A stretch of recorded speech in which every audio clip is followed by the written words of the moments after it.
ತಂಗಿಯೊಳ್ಳಿ ಮೆಸ್ಸಿಗೆ ಬರ್ತಿದ್ ಮೇಷ್ಟನ್ನ ಪಿರುತಿ ಮಾಡಿ ನಮ್ಮ ಸಾನ ಅನುಭವಿಸ್ಬಾರ್ದನ್ನೆಲ್ಲ ಅನುಭವಿಸಿ ಕಣ್ಮರೆ ಆಗಿ ಹೋಗ್ಬಿಟ್ಲು. ನಮ್ಮ ಸ್ನೇಹ ಮೆಸ್ಸಿಗೆ ಬರ್ತಿದ್ದ ಸಿರಿನ ಯಾರು ಏನು ಅಂತ ತಿಳ್ಕೊಳ್ದೇನೆ ಪಿರುತಿ ಮಾಡಿದ್ಲು. ಇಬ್ರು ತಾವು ಅಂದ್ಕೊಂಡಂಗೆ ಬದುಕು ಕಟ್ಕೊಳಕ್ಕಾಗಲಿಲ್ಲ.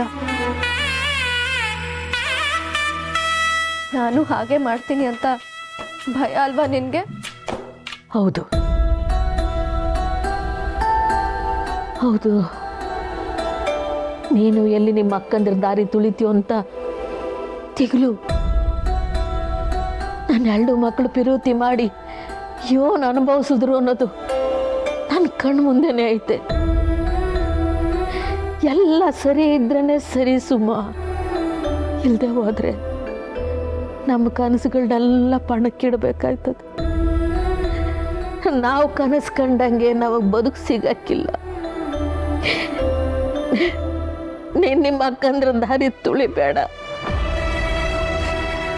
ನಿನ್ನೆ ಅತಿಯಾದ ಪ್ರೀತಿ, ಕಾಳಜಿ, ನಂಬಿಕೆನೆ ನಿನ್ಗಿಷ್ಟೊಂದು ನೋವು ಕೊಡ್ತಿರೋದವ್ವ. ಏನೇನೋ ಯೋಚನೆ ಮಾಡಿ ನನಗೂ ಯಾಕೆ ನೋವು ಕೊಡ್ತಿದ್ಯಾ? ಇದು ಯೋಚನೆ ಅಲ್ಲ, ಎಲ್ಲ ಅವ್ವಂದ್ರು ಮಕ್ಕಳ ಮೇಲೆ ಇಡಬೇಕಾದನ್ನೀಗ. 8 ದಿನ ನಾನು ಅದನ್ನ ಮಾಡಲಿಲ್ಲ, ತಪ್ಪು ಮಾಡಿಬಿಟ್ಟೆ. ಈಗ ಮಾಡ್ತೀನಿ. ತಪ್ಪು ಅಂತ ಹೇಳ್ತಿಲ್ಲ, ಅದು ಜಾಸ್ತಿ ಆಗೋ ತಪ್ಪು ಅಂತ ಹೇಳ್ತಿದ್ದೀನಿ. ನನ್ನ ಅಕ್ಕಂದಿರ್ತಾರ ಯಾರನ್ನೂ ಪ್ರೀತಿ ಮಾಡಲ್ಲ ಅವ್ವ. ನಾನು ಅವತ್ತೇ ನಿನಗೆ ಮಾತು ಕೊಟ್ಟಿಲ್ವಾ ಹೇಳು, ನಾನು ನಿನ್ನ ಮನಸ್ಸಿನ ವಿರುದ್ಧವಾಗಿ ನಡ್ಕೊಳ್ಳಲ್ಲ ಅಂತ. ನಿನ್ಗೆ ಭಯ ಬೇಡ ಅವ್ವ. ಇಲ್ಲ, ನಂಗೆ ನಂಬಿಕೆ ಇಲ್ಲ. ನನ್ನ 2 ಮಕ್ಕಳು ಹೆಂಗೆ ಮಾಡಿದ ಮ್ಯಾಕೆ ನಿನ್ನ ಮ್ಯಾಕೆ ನಾನು ಹೆಂಗೆ ನಂಬಿಕೆ ಇಕ್ಲಿ? ನನಗೆ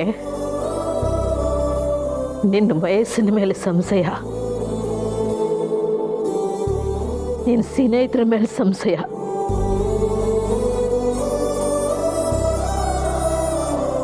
ಸರಿ, ನನ್ನ ಮಾತಿನ ಮೇಲೆ ನಿನಗೆ ನಂಬಿಕೆ ಬರಬೇಕು ಅಂದರೆ ನಾನು ಏನು ಮಾಡ್ಬೇಕು ಹೇಳು?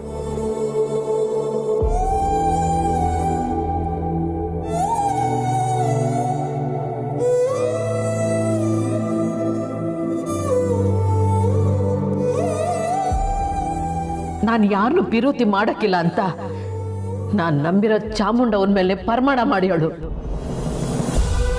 ನೀನು ನಂಬಿರೋ ಚಾಮುಂಡಮ್ಮ ಮೇಲೆ, ನಾನು ದೇವ್ರಾಗ ನೋಡೋ ನಿನ್ನ ಮೇಲೆ ಪ್ರಮಾಣ ಮಾಡಿ ಹೇಳ್ತಿದ್ದೀನವ್ವ, ನಾನು ಯಾರನ್ನೂ ಪ್ರೀತಿ ಮಾಡಲ್ಲ. ನನಗೆ ನಿನ್ನ ಬಿಟ್ಟು ಹೋಗಕ್ಕೆ ಮನಸ್ಸಿಲ್ಲ ಅವ್ವ. ಹಾಗೆ ಬಂದ್ಬೇಡ, ಮದುವೆ ಆಗೋ ಪರಿಸ್ಥಿತಿ ಬಂದರೆ ನೀನು ತೋರಿಸಿರೋ ಹುಡುಗನ್ನೇ ಮದುವೆ ಆಗೋದವ್ವ. ಈಗ ನಾನು ನಿನಗೆ ಕೊಡ್ತಿರೋ ಮಾತು.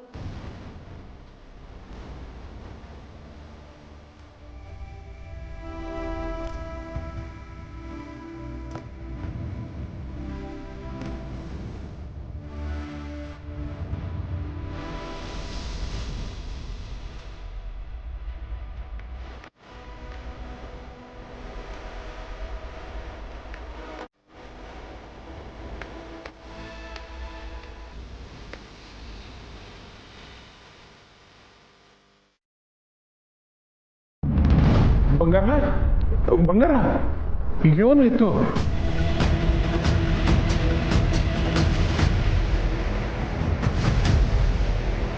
ರಾಧಾ, ಯಾಕವ ಅಲ್ಲೇ ನಿಂತ್ಕೊಂಡೆ? ಬಾ ಒಳಿಕೆ.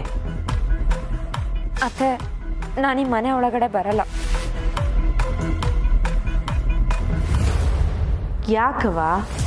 ಇಷ್ಟೆಲ್ಲ ಆದರೂ ನನ್ನನ್ನು ಮನೆಗೆ ಕರ್ಕೊಂಡು ಬಂದು ಯಾಕೆ ಮನೆಗೆ ಬರ್ತಿಲ್ಲ ಅಂತ ಕೇಳ್ತಿರೋದು ನಿಮ್ಮ ದೊಡ್ಡ ಗುಣ.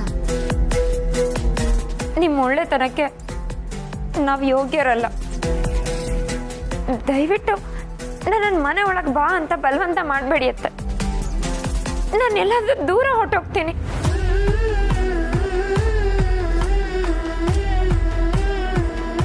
ಯಾಕವ ಈಟೊನ್ನು ಅಂದ್ಕತಿದ್ಯಾ? ತಪ್ಪು ಮಾಡಿರೋದು ನಿಮ್ಮವ್ವ, ನೀನಲ್ಲ. ನೀನು ಯಾವತ್ತಿಗೂ ಈ ಮನೆಗೆ ಮನೆಯವ್ರಿಗೆ ಒಳ್ಳೇದಾಗಲಿ ಅಂತಲೇ ಬಯಸಿರೋಳು. ನಿನ್ನ ಮನ್ಸು ಏನು ಅಂತ ನನಗೆ ಗೊತ್ತದೆ ಕಣವ. ಸುಮ್ಕೆ ಇಲ್ದಿರೋದನ್ನೆಲ್ಲ ಮನ್ಸಿಗೆ ಹಚ್ಕೋಬೇಡ. ಬಾ ಒಳಿಕೆ. ಇಲ್ಲ ಅತ್ತೆ, ನಾನು ನಮ್ಮ ಅಮ್ಮನ ಮಗಳು. ನನಗೂ ಅವಳ ಬುದ್ಧಿನೇ ಬಂದಿರುತ್ತೆ. ಗೊತ್ತೋ ಗೊತ್ತಿಲ್ಲದೇನೋ ಮುಂದೊಂದು ದಿವಸ ಈ ಮನೆಗೆ ನನ್ನ ಕಡೆಯಿಂದ ಯಾವುದಾದ್ರೂ ಒಂದು ರೀತಿ ತೊಂದರೆ ಆಗ್ಬೋದು. ಬೇಡ ಅತ್ತೆ, ನಾನು ದೂರ ಹೊರಟೋಗ್ತೀನಿ. ನಿಮ್ಮವ್ವ ಮಾಡಿರೋ ಕೆಲಸ ತಪ್ಪಾದರೂ ಅವಳಿಗೂ ನನ್ನ ಮಗಳ ಜೀವನ ಇವರಿಂದ ಹಾಳಾಯ್ತಲ್ಲ ಅನ್ನೋ ನೋವು ಇದ್ದೇ ಇರ್ತೈತಲ್ವಾ. ಸಂಸಾರ ಮಾಡ್ಕೊಂಡಿರ್ಬೇಕಾದ ವಯಸ್ಸಲ್ಲಿ ಮಗಳಿಂಗ ಆರೋಗ್ಯ ಕೆಡಿಸ್ಕೊಂಡು ಮದುವೆ ಆಗದೆ ಇದ್ದರೆ ಅವಳು ತಾನು ಯೋನ್ ಮಾಡ್ತಾಳೆ ಇವಳು. ಈಗ ಆಯಿಸಿ ಎಲ್ಲ ಬೇಡ, ನೀವು ಒಳಗೆ ಬಾ. ಅತ್ತೆ, ನಿಜವಾಗ್ಲೂ ನಮ್ಮಮ್ಮ ಇಂಥ ಕೆಲಸ ಮಾಡ್ತಾಳೆ ಅಂತ ನಾನು ಅನ್ಕೊಂಡೇ ಇರಲಿಲ್ಲ. ನನಗೆ ಗೊತ್ತು ಕೂಸೆ, ಇದ್ರಾಗ ನಿಂತ್ಯಪ್ಪ ಇಲ್ಲ. ನಿಮ್ಗೆ ಹಾಗೆ ಅನ್ಸುತ್ತೆ, ಆದ್ರೆ ಸ್ನೇಹಗೆ ಅಮ್ಮ ಮಾಡಿದ ಕೆಲಸದಲ್ಲಿ ನಾನು ಭಾಗಿಯಾಗಿದ್ದೀನಿ ಅಂತ ಅನ್ಸಿದ್ರೆ ಸ್ನೇಹ ಮೌನವಾಗಿರೋದು ನೋಡಿದ್ರೇನೆ ಗೊತ್ತಾಗುತ್ತೆ ಅವಳಿಗೆ ನನ್ನ ಮೇಲೆ ನಂಬಿಕೆ ಇಲ್ಲ ಅಂತ. ಅತ್ತೆ, ಈ ಮನೇಲಿರೋ ಒಬ್ರಿಗೂ ನನ್ನ ಮೇಲೆ ಅಪನಂಬಿಕೆ ಇದ್ರೆ ನಾನು ಈ ಮನೇಲಿ ಇದ್ದ ಸತ್ತಂಗೆ. ರಾಧವ, ನಿನ್ನ ಮ್ಯಾಕೆ ಈ ಮನೆಗೆ ಎಲ್ರಿಗೂ ನಂಬಿಕೆ ಐತೆ, ಆದರೆ ನಿನ್ನ ಅವ್ವನ ಮ್ಯಾಕೆ ಬೇಸರ ಐತೆ. ಯಾರನ್ನ ಉಂಡು ಮನೆಗೆ ಹಿಂಗೆ ಮಾಡ್ತಾರ?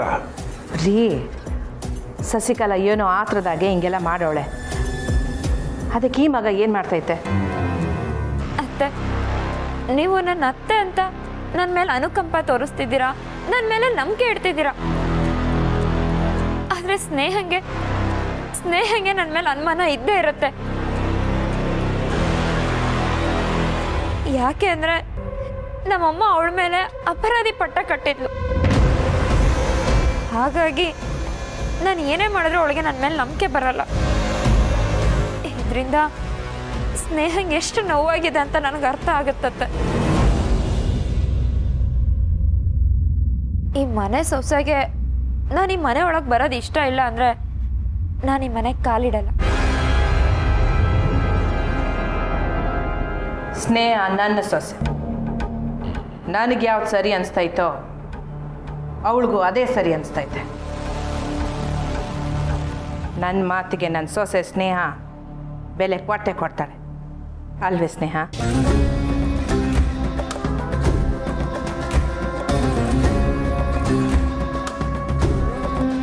ಹೇಳು ಸ್ನೇಹ, ನಿನಗೆ ನನ್ನ ಮೇಲೆ ನಂಬಿಕೆ ಇದೆಯಾ? ರಾಧಾ ಮನೆಗೆ ಬಂದರೆ ನೀನು ಯಾವುದೇ ರೀತಿಲೂ ಅವಳ ಮನಸ್ಸು ನೋಯ್ಸಕ್ಕಿಲ್ಲ ಅಲ್ವೇ?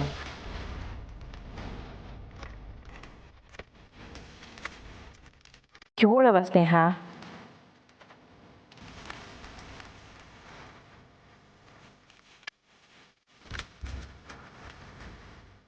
ಅತ್ತೆ ಹೇಳ್ದಂಗೆ ನೀನು ಧಾರಾಳವಾಗಿ ಈ ಮನೇಲಿ ಇರ್ಬೋದು.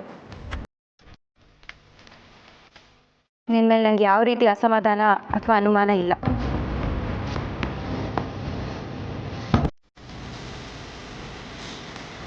ಸ್ನೇಹನ ಮಾತು ಕೇಳಿಸ್ಕೊಂಡೆ ತಾನೆ? ಈಗಲಾದ್ರೂ ಬಾವಳಿಕೆ. ಸ್ನೇಹ, ಹೋಗವ, ನೀನೇ ಹೋಗಿ ಅವಳನ್ನ ಒಳಿ ಕರ್ಕೊಂಬ.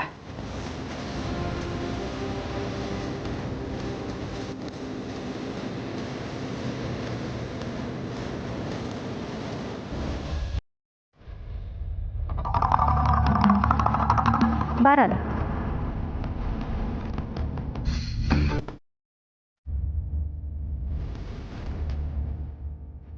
ಇನ್ಯಾಕೆ ಈಸಿವಾಗಿ ಯಾರು ಮಾತಾಡೋದು ಬೇಡ. ಒತ್ತಾರೆ ಇಬ್ರು ಬೆಬ್ಬಿರ್ನೆ ತಯಾರಾಗಿ ಗುಡಿಗೆ ಹೋಗ್ಬಾರು.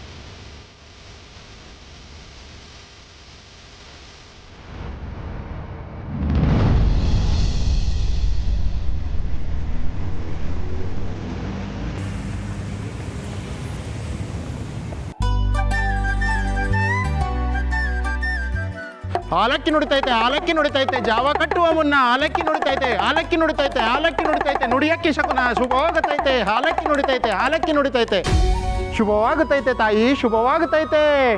ಇದೇ ಬೇಕಾಗಿದ್ದು. ಸರಿಯಾಗಿ ಹೇಳ್ದೆ, ಮುಂದಕ್ಕೆ ಹೇಳು. ಆ ತಾಯಿ ನನ್ನ ನಾಲ್ಗೆಗೆ ನಿಂತು ನುಡಿಸ್ತಾವಳೆ ತಾಯಿ ನುಡಿಸ್ತಾವಳೆ.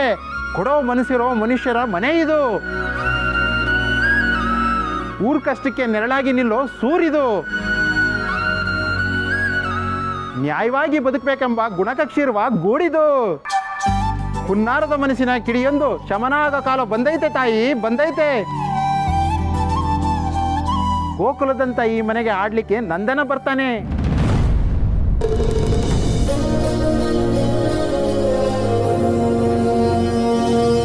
ಪುಟಾಣಿ ಕೈಗಳನ್ನ ಹೊತ್ತು ಅಮೃತದಂತ ಕಾಲುಗಳಿಂದ ನಿನ್ನ ಎದೆಗೆ ದೂಡ್ತಾನೆ.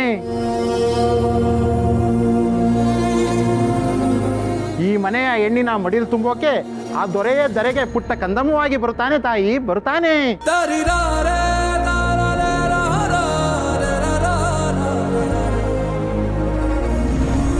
ಇಂಥ ಶುಭ ಸುದ್ದಿ ಹೇಳ್ದು ನಿನ್ಗೆ ಬಾಯಿಗೆ ಸಕ್ಕರೆ ಹಾಕ್ಬೇಕು, ಹೋಳಿಗೆ ಊಟ ಕೊಡಿಸ್ಬೇಕು. ಬೇಡ ಸ್ವಾಮಿ ಬೇಡ. ನಿನ್ನ ಹಳೆ ಅಂಗಿ ದೋತ್ರ ಕೊಟ್ಟು 11 ರೂಪಾಯಿ ಕೊಟ್ಟು ಈ ಜೋಳಿಗೆಗೆ ಅರ್ಧ ಸೇರು ಅಕ್ಕಿ ಕೊಟ್ಬಿಡು ಸಾಕು. ರಥವ ಅವನು ಹೇಳಿದ್ದು ತಗೊಂಬ. ಸರಿ ಮಾವಯ್ಯ.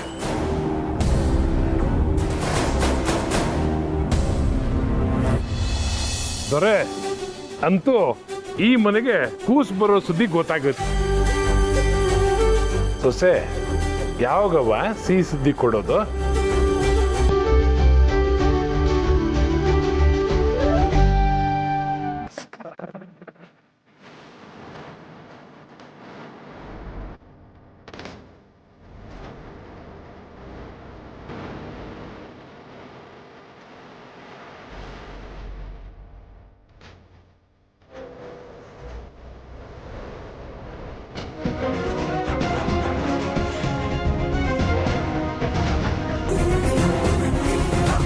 ಹಾಲಕ್ಕಿ ನುಡಿತೈತೆ ತಾಯಿ ಹಾಲಕ್ಕಿ ನುಡಿತೈತೆ.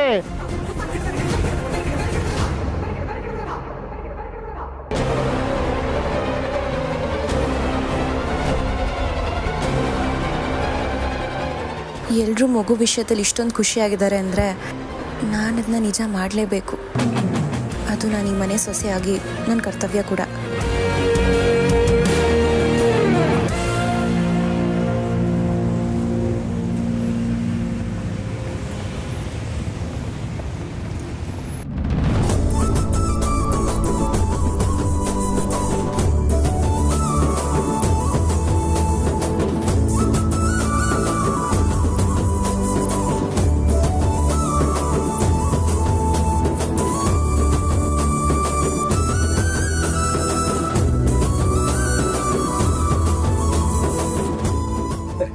ನಮಸ್ಕಾರ ಮಂಗಾರಾಮ್ನವ್ರೆ. ನಮಸ್ಕಾರ ಐನವ್ರೆ. ಚೆನ್ನಾಗಿದ್ದೀರಾ? ಸಂದಕಿನಿ ಐನವ್ರೆ. ಏನ್ ಸ್ನೇಹ, ಹೇಗಿದ್ದೀಮ್ಮ? ಚೆನ್ನಾಗಿದ್ದೀನಿ. ನಿಮ್ಮ ಮುಖದಲ್ಲಿ ಅದೇನು ಕಳೆ. ಎಷ್ಟು ದಿವಸ ಆಯಿತು ನಿಮ್ಮನ್ನು ಹೀಗೆ ನೋಡಿ. ಮುಖ ಮನ್ಸಿನ ಕನ್ನಡಿ ಅಂತಾರಲ್ಲ ಐನವ್ರೆ, ಹಂಗೆಯ ಮನ್ಸು ಸಂದಾಕಿದ್ರೆ ಎಲ್ಲನೂ ಕಳ್ಕಳಿಯಾಗೇ ಇರ್ತದೆ. ಸತ್ಯವಾದ ಮಾತು.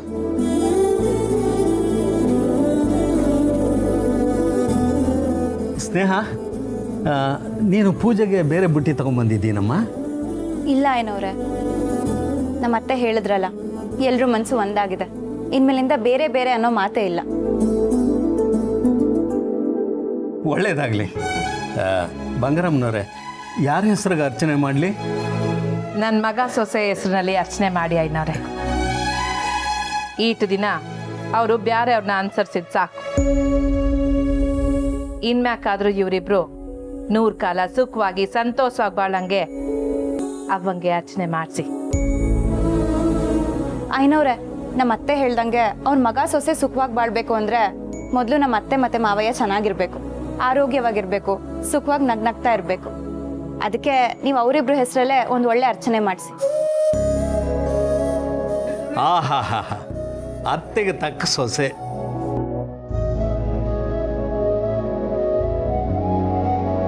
ಎಲ್ಲರ ಹೆಸರಲ್ಲೂ ಅರ್ಚನೆ ಮಾಡ್ತೀನಿ.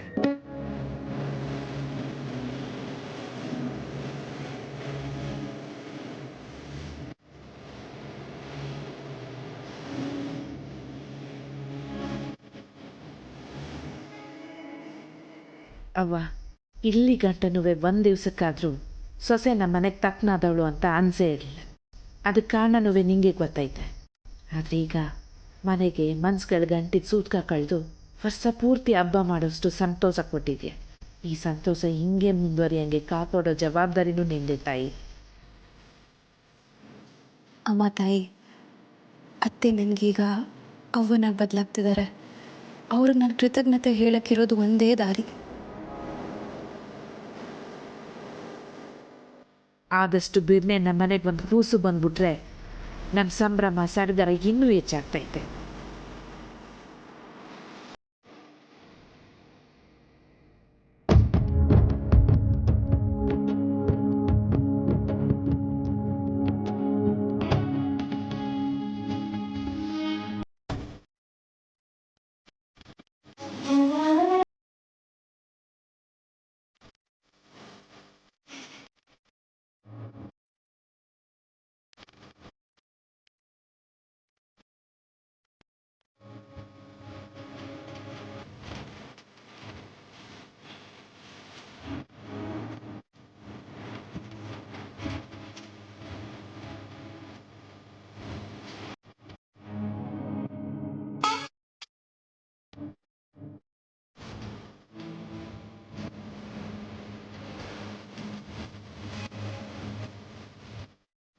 ಅಮ್ಮೋರೆ, ನೋಡಿದ್ರಾ ಆ ತಾಯಿ ಆಶೀರ್ವಾದನ?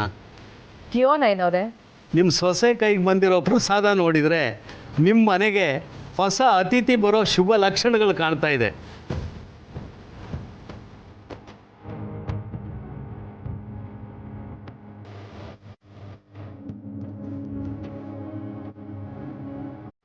ಐನವ್ರೆ, ಈಗಷ್ಟೇ ತಾಯ್ತವ ಅಗಿ ಬಗ್ಗೆನೇ ಬ್ಯಾಡ್ಕತ್ತಿದ್ದೆ. ಇನ್ಯಾಕೆ ಕೂಸ್ ನಮ್ಮ ಮನೆಗೆ ಬರೋ ಗಂಟ ಪ್ರತಿ ಶುಕ್ರವಾರ ನಾನು ನಿಟ್ಟು ಉಪವಾಸ ಮಾಡ್ತೀನಿ. ಅತ್ತೆ ಏನು ಹೇಳ್ತಿದ್ದೀರಾ? ಮನೆಗೆ ಒಳ್ಳೇದಾಗ್ಲಿ ಅಂತ ಕಣವ. ಹಾಂ, ಹಂಗೆ ಐನವ್ರೆ, ಇನ್ಮ್ಯಾಕೆ ಪ್ರತಿ ಶುಕ್ರವಾರ ನನ್ನ ಮಗ ಸೊಸೆ ಹೆಸರಿನಾಗೆ ಅನ್ನದಾನನೂ ಮಾಡಿಸ್ಬಿಡಿ. ಒಳ್ಳೇದಾಗಲಿ, ನೀವು ಹೇಳಿದ ಹಾಗೆ ಮಾಡ್ತೀನಿ.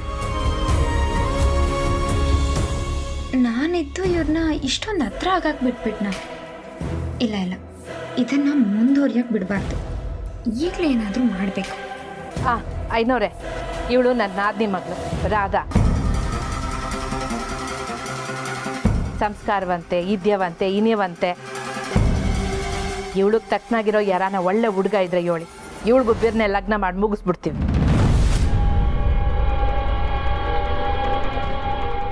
ನಿಮ್ಮ ಕೈನಲ್ಲಿ ಬೆಳೆದಿರೋರು ಅಂದಮೇಲೆ ನಮ್ಗೆ ಗೊತ್ತಿಲ್ವೇ? ಖಂಡಿತ ಹೇಳ್ತೀನಿ. ತಗೊಳ್ಳಿ. ಸರಿ ಐನವ್ರೆ, ನಾವಿನ್ ಬರ್ರಿ. ಆಯ್ತು.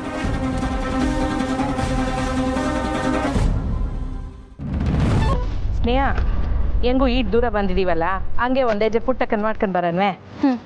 ಅತ್ತೆ, ಇವತ್ತು ತೋಟದ ಆಳುಗಳಿಗೆ ಸಂಬಳ ಕೊಡೋದಿತ್ತು. ಮಾವ ಹೆಂಗೆಲ್ಲ ಹೇಳಿವ್ನಿ, ಅವ್ರು ನೋಡ್ಕತ್ತಾನೆ. ಆದರೂ ಮಾವ ಇನ್ನೊಬ್ರಿಗೆ ಕಷ್ಟ ಆಗತ್ತಲ್ವಾ? ಒಳ್ಳೆ ಹುಡುಗಿ, ಯಾವಾಗಲೂ ಮನೆ ಬಗ್ಗೆನೇ ಸಿಗುತ್ತೆ. ಒಂದು ಕೆಲಸ ಮಾಡು ರಾಧವ, ನಿನ್ನ ಮನೆಗೆ ಹೋಗು, ನಾನು ಸ್ನೇಹ ಪುಟ್ಟಕ್ಕನ್ ಮಾತಾಡ್ಸ್ಕೊಂಬರ್ತೀವಿ. ಸರಿ ಅತ್ತೆ, ನಾನು ಆಟೋದಲ್ಲೇ ಹೋಗ್ತೀನಿ. ಸರಿ ಕಣವ, ಹುಷಾರು. ಸ್ನೇಹ ನಡಿ.